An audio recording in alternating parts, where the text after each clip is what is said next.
Hey everyone, Quentin Figueroa with SlayerMint.com, and we're going to be talking about how everyone is a victim and how nobody can lose anymore. Because it's increasingly popular now where pretty much nobody can do any wrongdoing. If something happens to you and it's unfortunate, then it is not your fault, it is somebody else, right? It's somebody else who did it or some other environmental cause that did it. So it's never really comes down to you anymore, right? So you're always a victim. You're always kind of the target of something nefarious. And yeah, you'll always have an excuse to make on it.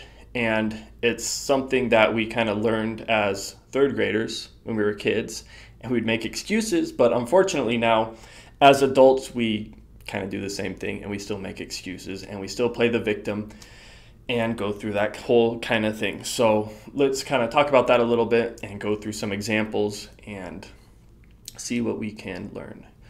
So I think a prime example of this, as we saw in the recent presidential election, was Hillary Clinton. She is pretty much the master at being a victim and making excuses because, of course, Donald Trump winning had nothing to do with her losing. It had to do with excuses that she made, right? So she was going to win, but the only reason she didn't is because she was a victim of these other things outside of her control that happened. And had these other things not happened, she would have won. So she's not taking self-ownership of the loss. She's blaming something else.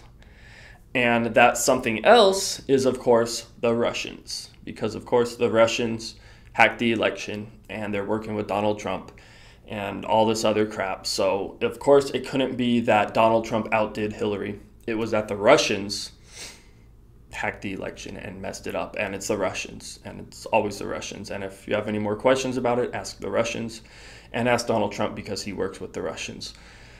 But it doesn't just end there, because that's not her only excuse. It could have been Anthony Weiner, because now these emails, she was tied to that, and that was a problem. So that lost her the election. Or James Comey lost her the election, right? So the FBI director and all these other things that were going on with the FBI, and why did he have to release this information? Oh, right before the end of the election. So, of course, he lost her the election, and WikiLeaks lost her the election, and whatever other excuse you want to come up with. She has plenty of them. And it's funny because rather than just taking personal responsibility and saying, you know what, congrats to Donald Trump, he outdid me, or the people wanted him, or, through our election process, he won. Maybe I could figure out what to do better next time, or, see how I could relate with the people more, or do something yourself to change to get better. No, she doesn't do that because she's already perfect. She's already got what people want. It's just something else interfered with it, and now, she's making excuses. So she's playing the victim. And it's something that works well with unintelligent people because they kind of can relate to that, and everything to them is an excuse, and they don't take responsibility either. So, of course, they wanted her to win, and if she doesn't, they believe when she says that Russia hacked the election or any of these other excuses, because that is kind of what makes sense to them, and that is what they would prefer to have happen, and that's a good story to go with, and it's a good excuse that they can make of why their team didn't win. But it's not the best strategy for somebody who wants to be wise, because when you're making excuses, you're never actually changing yourself and developing yourself to where you can actually learn from your mistakes, and we all know that's kind of an important thing.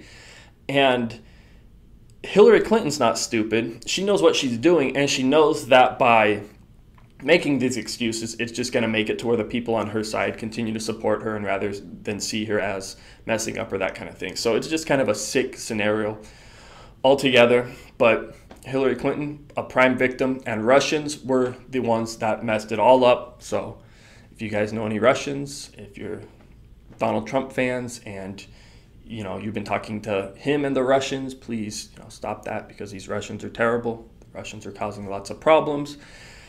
And I suspect we're going to see more problems with the Russians and more victims in the near future. Now, another victim that we recently saw happens to be Kathy Griffin.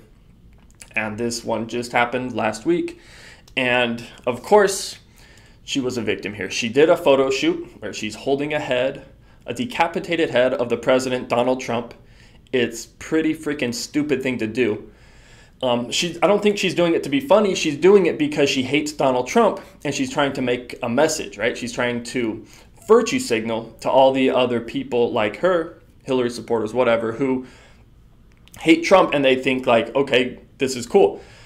And she's showing like, I hate Trump. This is going to get me some points with my fans, blah, blah, blah. But it didn't really work. It kind of backfired on her. And now rather than do the respectable thing and take ownership of messing up, she instead plays the victim, right? Because she started this, right? So she had none of this ever happened, Donald Trump would have never said anything, or none of this would have ever happened. There wouldn't have been issues.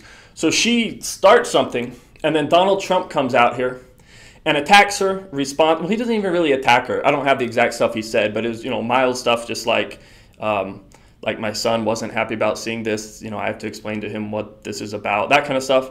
Normal stuff any adult parent would do, responsible stuff. And now somehow by Trump and his fans and other people on the internet having this backfire on her, now all of a sudden she's a victim, and she says, quote, she says that Trump is, quote, trying to ruin my life, end quote. And it's kind of silly because that is what she was freaking trying to do to Trump. And it didn't work. It backfired. And now she's somehow claiming that she's a victim when she started it, right? She went over, she took a swing at somebody, and they swung back, and it didn't end too well for her. And now she's a crybaby. And now she's playing the victim like, oh, this guy attacked me. It's like, no, you attacked. They defended. Do you not see the difference?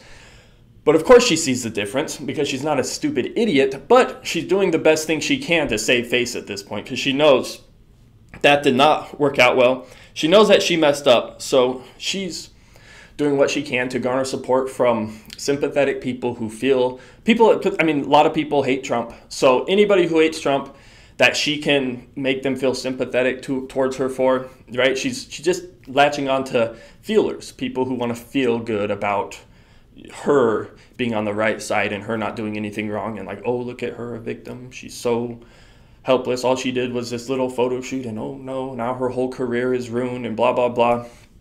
But of course she's playing the victim, and it works on not as intelligent people, but a lot of people see right through it. They know exactly what's going on. And, once again, just like Hillary, you have another victim who, I guess this time it wasn't the Russians, but it probably still was because Trump did defend himself, and Trump is synonymous with Russians. So shame on the Russians again. Now, another group which we see that are victims are Antifa.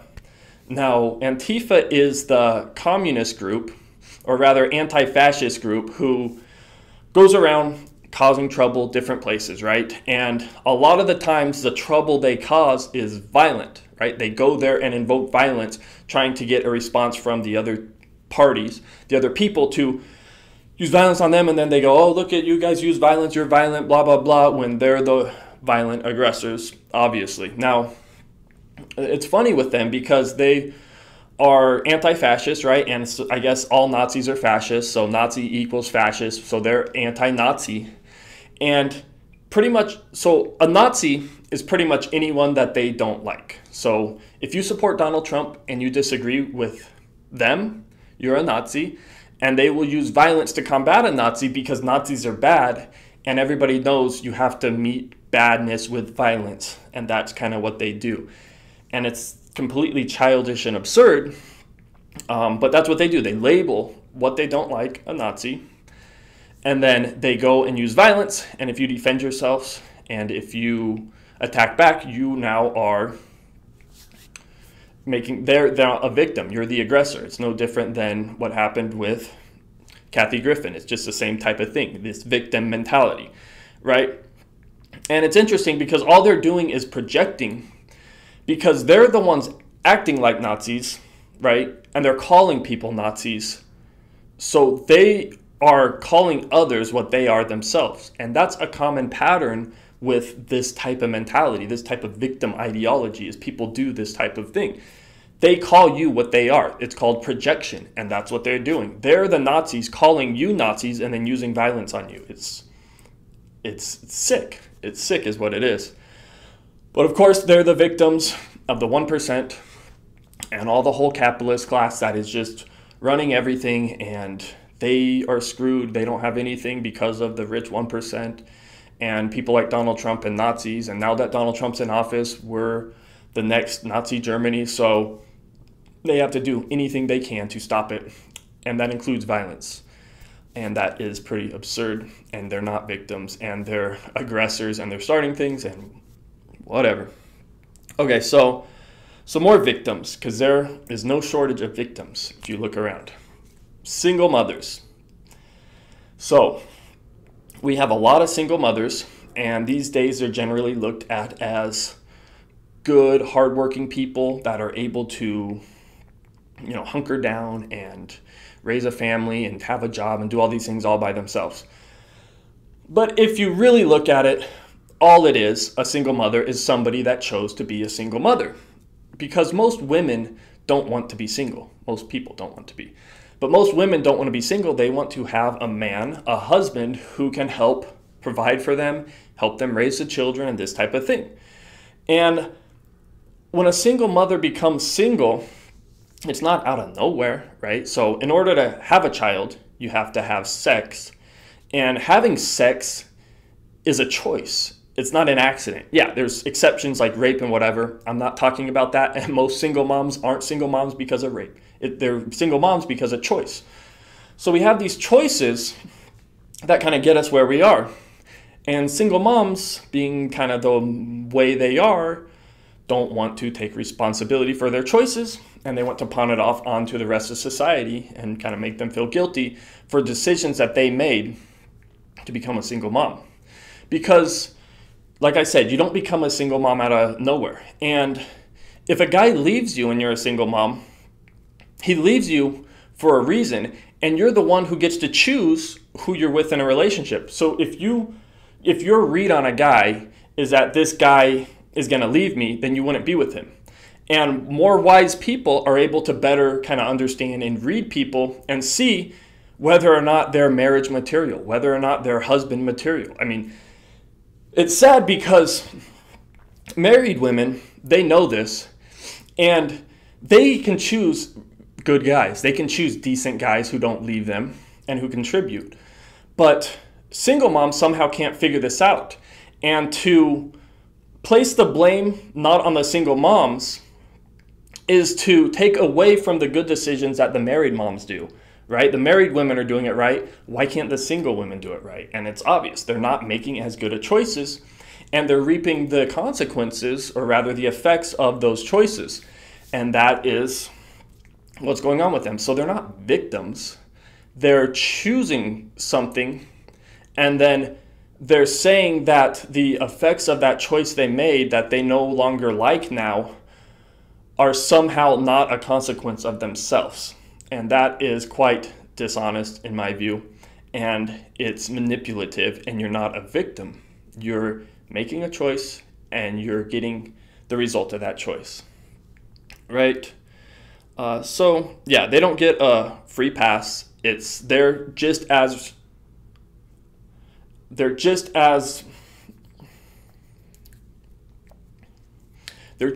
tied to it as a married mom. They're just as I don't know the word for it, but they don't get a free pass. It's them. It's their choice, and that's how it goes, So let's move on.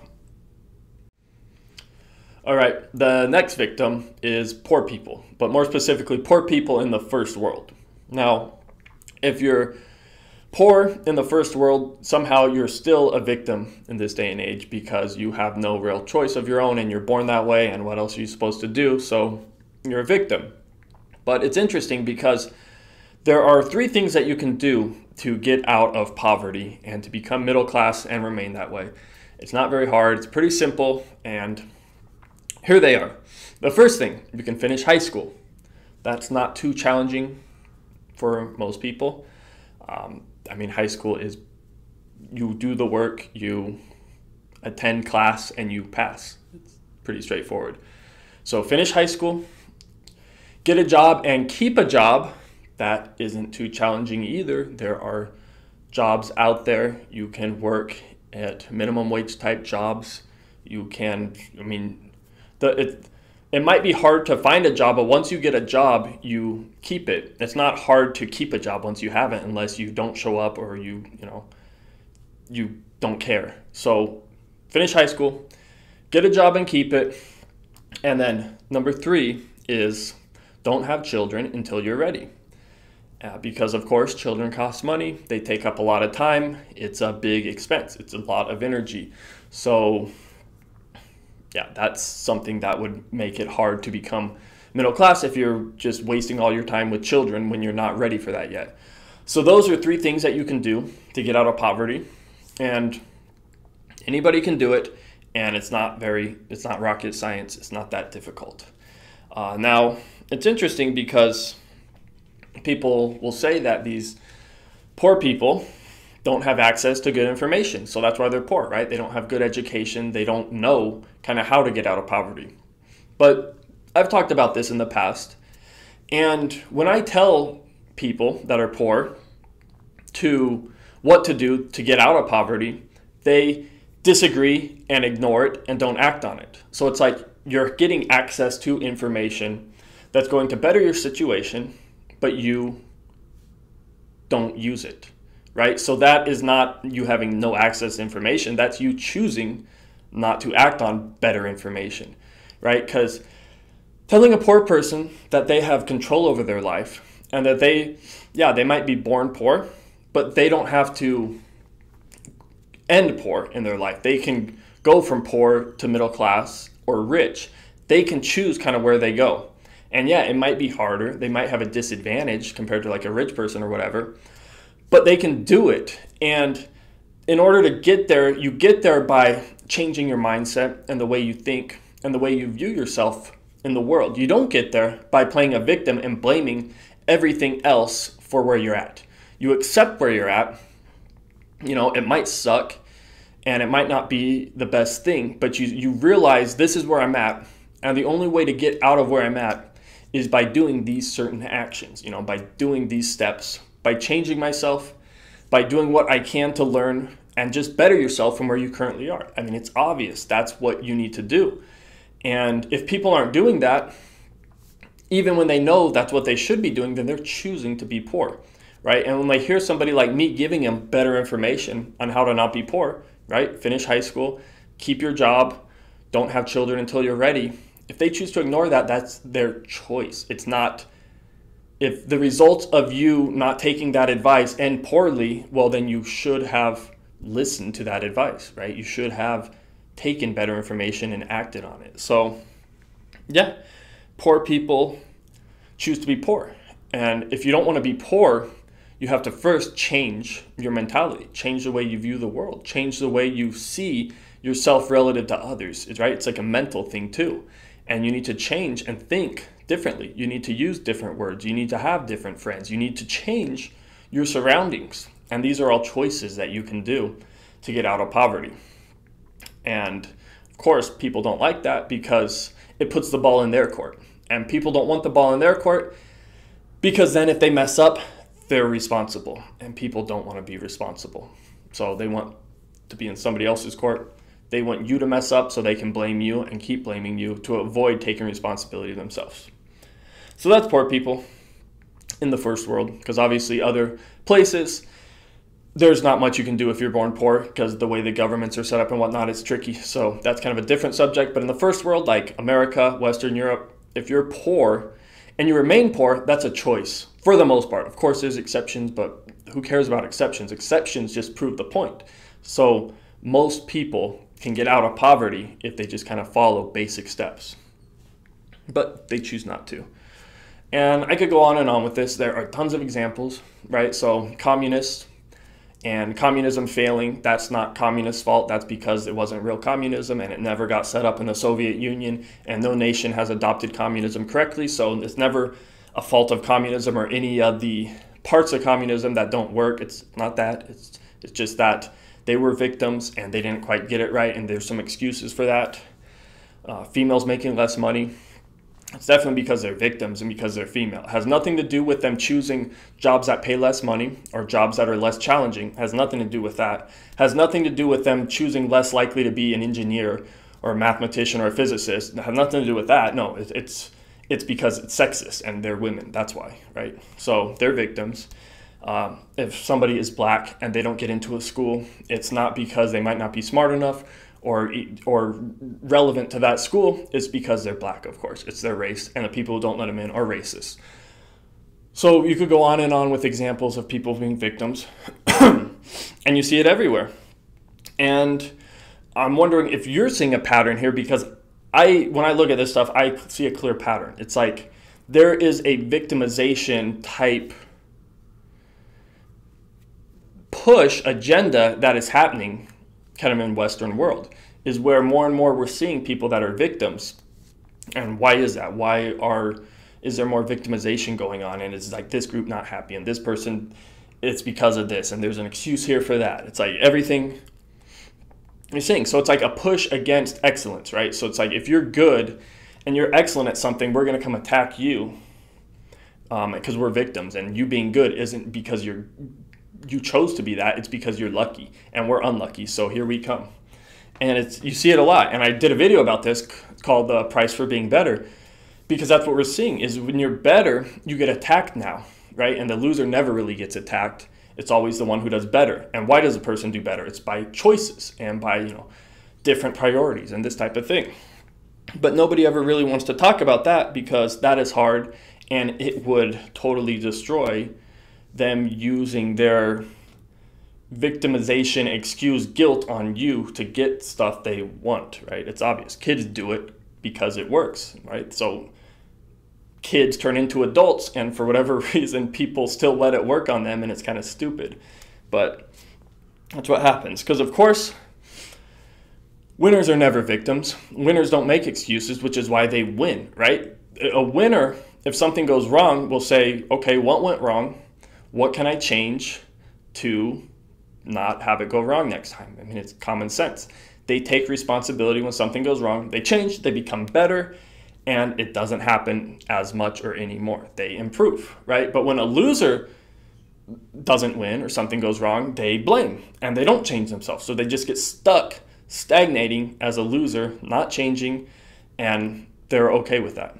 And they just, keep making excuses and putting on other people, right? So the people that excel, they want to bring the losers up. They want to bring the people that don't excel or that make mistakes or that are learning or whatever, they want to bring them up. But then the victims, the losers, they want to bring the winners down, because that can't be fair. That's not right. So it's like, what would we rather have? Would we rather bring people up, or would we rather bring them down? And apparently, with a victimization ideology, we want to bring everyone down to where everyone's a victim and you can't win anymore. It's just weird. And it's interesting, too, because it's always the perceived negative side that's bad, right? So if you're looking between rich and poor, right off the bat, like everybody, poor is bad. But why? Like, why? Why is rich what we want and poor is what we don't want? Or like, what can we learn from each of these? It's like, what goes into that? Because it's more than just rich or poor, right? So if the poor person is born poor and they're a victim, why is not the rich person a victim, right? Because you're just looking at this like one narrow way of looking at it, this one like monetary way, and that's it. You don't look at like any of the other attributes, challenges, consequences that go into being rich or poor. It's like all just kind of this material, like this is the way to view it. It's kind of weird, right? But it's because you make excuses to get your way. That's what's going on. I mean, people latch onto the kindness of somebody who's rich or who's better, and they take advantage of it because they can, because a person might feel guilty or might get manipulated because of it, because they're like, yeah, I guess I did mess up by working and doing this thing, and yeah, sorry, here, take this. And that's what they do. And people will take it as far as you let them, until you put your foot down and say, no, I chose this. I ended this way. I created this, and you went another path, and we're getting what we chose to get. So weak people make excuses, right? And we see it in sports all the time. The people that make excuses don't do well in sports, right? So if your team loses, or you're doing some like activity like you're snowboarding or skating or whatever, and you suck, if you say like, I suck because my skateboard is not brand new, or my skateboard, the grip tape kind of sucks, the wheels aren't right, the bearings kind of slow, and you're making excuses, well then, I mean, it's obvious, right? And then if you're, it's like that saying, like a good carpenter doesn't blame their tools, right? They could work with anything. It doesn't matter if it's not perfect or it's not right. It's like you could work with a crappy skateboard, snowboard. If you're on a football team, it's like even though you might not have the best team, you could still kind of work with it and, you know, figure out how you can improve yourself. That's what winners do, right? They improve. And you see that with athletes, you know, the best athletes and things like that, like LeBron James. When he misses a shot, he doesn't blame the basket. He doesn't blame the basketball. He doesn't blame the court. He blames himself. And he thinks, what did I do wrong? Maybe I just need to practice more. I need to get out there, shoot some more hoops, play some more stuff. You know, look at previous games, see what I've done wrong, all this stuff. You just got to keep improving yourself if you want to win. But you can't say it's not my fault, because then you don't change and then you don't get better. So yeah, you have to take responsibility. And it's crazy because anybody can make excuses. Making excuses is not hard. I mean, that's obvious, and that's why people do it. That's why children do it. And that's why adults still do it, because most adults are still children. But anybody can make excuses, and it doesn't prove anything. It just proves that you don't give a crap about anything. You just want to take advantage of other people and not be responsible yourself. Like, okay, look at this. Let me name some excuses.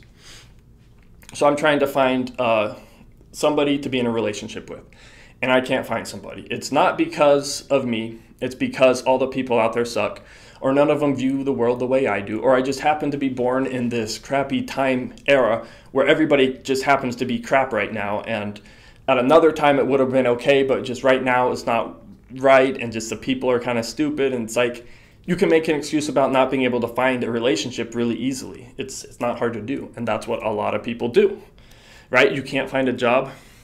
It has nothing to do with you. It's because there's not a lot of good jobs out there. It's because we have this government that keeps jobs from being created. They manage the economy. We have all these rich people that just extract all the wealth themselves to where they don't need jobs. We have automation, all these things taking jobs away, so that's why there's no jobs, and that's why you can't find a job. It has nothing to do with you. Right? More excuses. If you're in financial trouble, you're in financial trouble because you were born poor and you remain the way you're born. You can't change that, right? So what are you going to do? Some people are born rich. They're lucky. They don't have financial problems. You can't go from rich to poor, just like you can't go from poor to rich, right? You're stuck where you are. And that's the way it goes. You have bad education now because you're poor. The public schools suck if you even have that. So you're screwed. You're poor. You have health problems, right? So if you have health problems, it's because you're a victim. You can't afford health insurance. You have to buy all this low quality food that's like has high in sugar, lots of calories, so you get fat, you don't have energy, you don't want to go work out. What are you going to do? You can't actually do healthy stuff when you're poor and you are stuck with these health problems. What are you going to do? I mean, right? You don't have time to exercise because you're so busy trying to make any money you can to not be poor. You're stuck with these genetically modified foods that just don't give you nutrition that you need, and you don't have any other options. So what are you going to do? You can't help your health. You're a victim. What are you going to do? Even if you can't find your keys. You can't find your keys because the people who make them too small. Or they don't put tracking devices on them. It's like, why would they do that? Everyone's having these problems losing their keys, so surely I must be a victim also, just like them. It's like, you can make excuses for anything. It doesn't prove anything. I can do it too. It's fun, it's easy. I can make excuses too. But you don't get anywhere making excuses. You don't get anywhere being a victim. All you do is stay at the same level. And if that's what you're looking for, great, go for it. But it's what third graders do, and I don't want to be a third grader. So here's the thing. Most people, when they look at the world or life, they don't look at the big picture. they just kind of look at these narrow, selfish bands of reality, and they take it in at face value that way. So for, like I talked about earlier, being born ugly versus being born poor versus being born rich. Another one like that is being born ugly versus being born attractive, right? If you're born ugly, that sucks, unfortunate for you. If you're born attractive, you're lucky, you're privileged, right? And we think ugly bad, attractive good, just like poor bad, rich good, but we don't look at all the other dynamics and attributes and all these things that are included with it also. Because, like, if you're attractive, I think most people know, like, an attractive person, it's going to be easier for them to have sex. More people are going to want to have sex with them at a physical level, right? So attractive people in general are going to get involved in sex a lot earlier. And it might go on to where they have a child early, and it might end up screwing up their life. Oh, look, single mother. Wow, there we go again.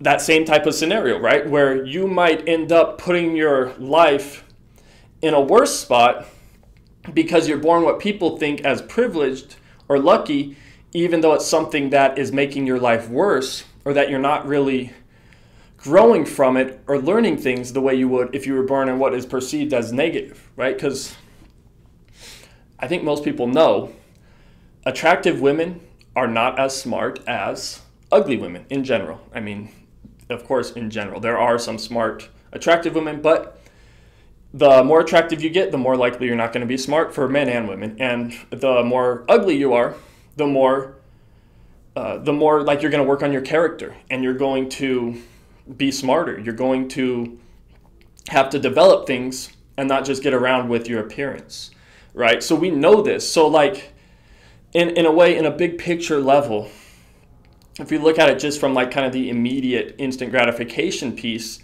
being ugly can actually be a much better thing for a person, because they can learn and challenge themselves and have to overcome differences and pieces about themselves that are not addressed if they were attractive, right? So if they're trying to get a job or something and it's an attractive woman, she might just get the job because she's hot.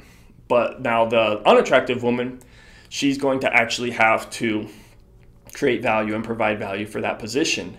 And you might say that's unfair, but in a lot of ways, the ugly woman is getting the better end of the deal, because she is developing herself and she's taking with her character traits and qualities that carry on, where the attractive person isn't developing this at all. And their attractiveness, of course, is going to decline. And then what? They're going to be screwed. They're going to be left with not much. So, I mean, we all kind of know this, but we don't really think about it as much when we're seeing, like, which one's better or why, right? So it depends, and it's not all one way or the other. And the same thing happens with rich and poor people, right? So, like I was saying, poor, it's already bad. Rich, if you're born rich, it's great, but it doesn't necessarily have to be that way. If you're poor, you have a lot of opportunities for growth and for learning, right? So you might even have less pressures or more free time. So you could go to the library and learn. You could, you're going to have to figure out how to find ways to make money. You're going to have to develop yourself in a way where you can become more middle class or rich. And to do that, you're going to have to put some work and effort in, where a rich person might not do that. And they might just party and, do that kind of stuff. And we see that all the time, right? These, like, rich college kids where their parents buy them a new car and all this stuff. And it might be cool or whatnot, but you're not developing yourself. And when you're poor and you had to work for your car, and you had to develop your, like, financial education and your wisdom, and you had to work on your character, I mean, these are all positive things. So it's like, in a lot of ways, if you're poor, you're getting more out of life. You're developing yourself. You're becoming a better person, where the rich person isn't becoming better, at least if they're born rich. If you become rich, yeah, you're developing yourself to become rich too.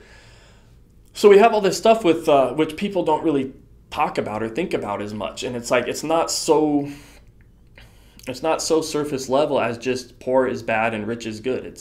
There's a lot more going into it. And in a lot of ways, being poor can be much better than being rich. I mean, we see a lot of times, like, rich people, they might get into drug addiction, and then they might now have all these issues, and then it's like they're going to lose all their money anyway, and now they're poor. Now what? We're poor people. A lot of them might prepare and challenge themselves and say, you know what, I don't want to be this way. What do I have to do to change? And that. So it doesn't matter as much where you start. What matters is how you develop yourself and what you grow into and what you change into and what you hold yourself accountable to so that you can change, right? So no matter where you are, not saying I'm a victim, but instead saying, what can I do better? And we know this because wise people take responsibility. That's like a big part of wisdom and kind of books that talk about this stuff. Is self-responsibility is a big part of growing and becoming mature and being an adult, right? And when you're self-responsible, when something goes wrong, you accept that something needs to change, right? Just like, LeBron James or some athlete, when something doesn't happen, they don't say it's my basketball's fault, it's my skateboard's fault. They say, I need to practice more. I should be able to do it even with the worst skateboard. I should be able to do this even with a non-regulation size basketball. I should be able to do this on a court that's where the basket's too high or too low. It's like I should be able to do it in all circumstances to become better. And that's not what victims do. Victims look at anything that isn't what they think is the way it should be and then place the blame on that.